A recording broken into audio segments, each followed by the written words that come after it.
Elijah, ano? Wala pa din? Kapag sa susunod na linggo, wala pa din. Mas maigil pang lumayas ka na dyan, ha? Elijah! Ba't sabi mo hindi mo ko iwan?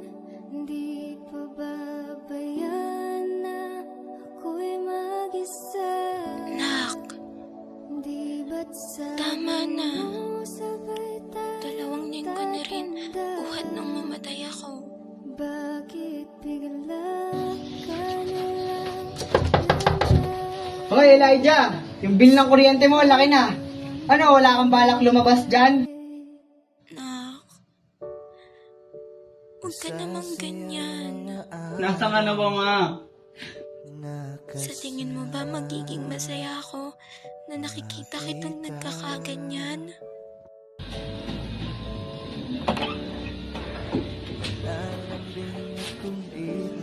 Hoy, Elijah! Saan ka pupunta? Bumalik ka dito. Elijah! Elijah! Sa dami ng pinagdaanan, bakit ngayon mo pa naisipan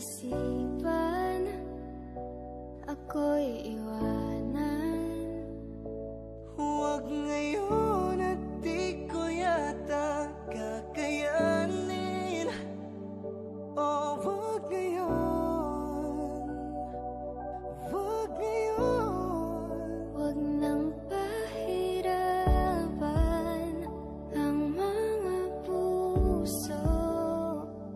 Sabihin ng totoo, alam kong hindi ako Dun sa lugar kung saan ka magiging masaya. Kahit na di ako kasama. Papakamatay ka?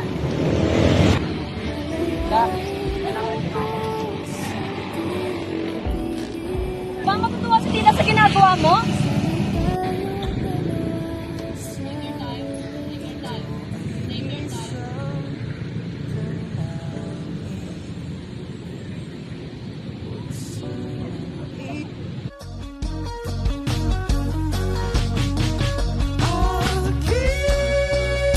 Aking sinta, ikaw na ang tahanan at mundo.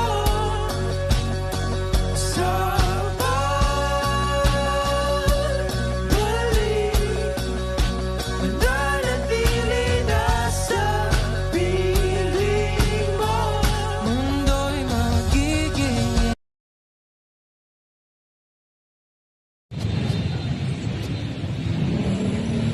Napapadalas na yung sakit ng ulo ko.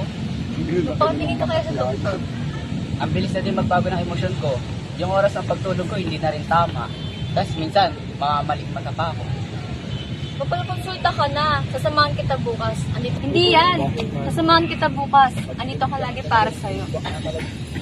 Sige, basta. Sasamahan mo ako ha.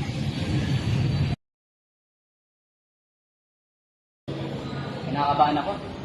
Tsaka natatakot din kasi ako eh. Hindi yan. Andito ako para sa'yo.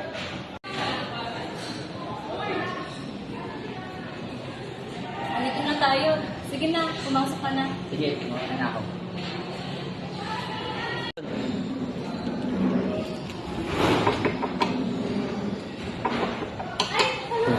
Ano po pangalan? Elijah. Elijah. Mapo na lang po muna kayo dyan at patawagin ko na lang po. Sige po.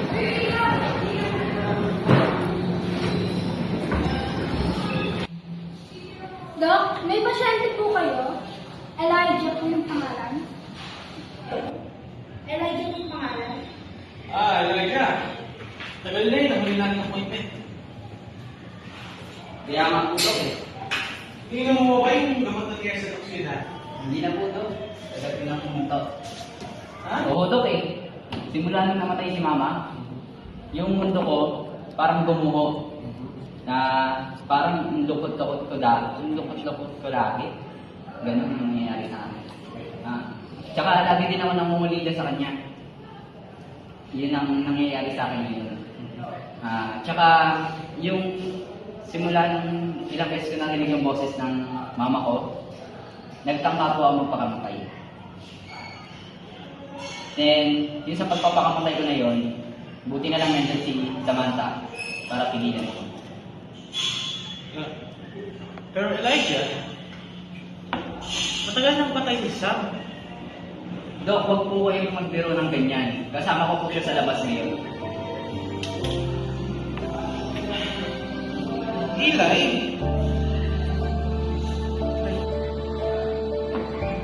Eli?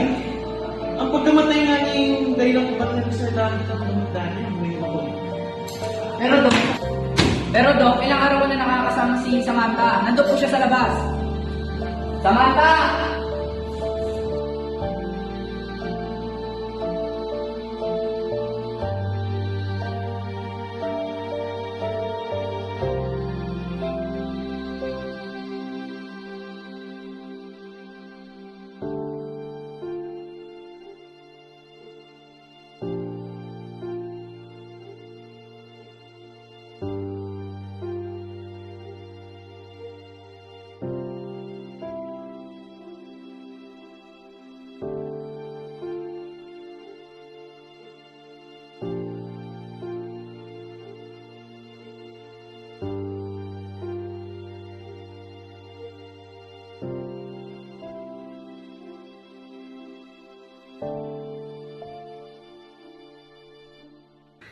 Dok, salamat.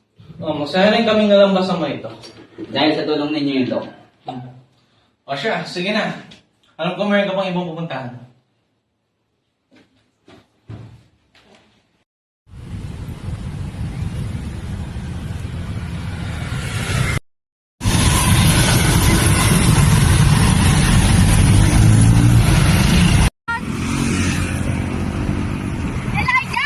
Oh, Faith, narito ka rin pala.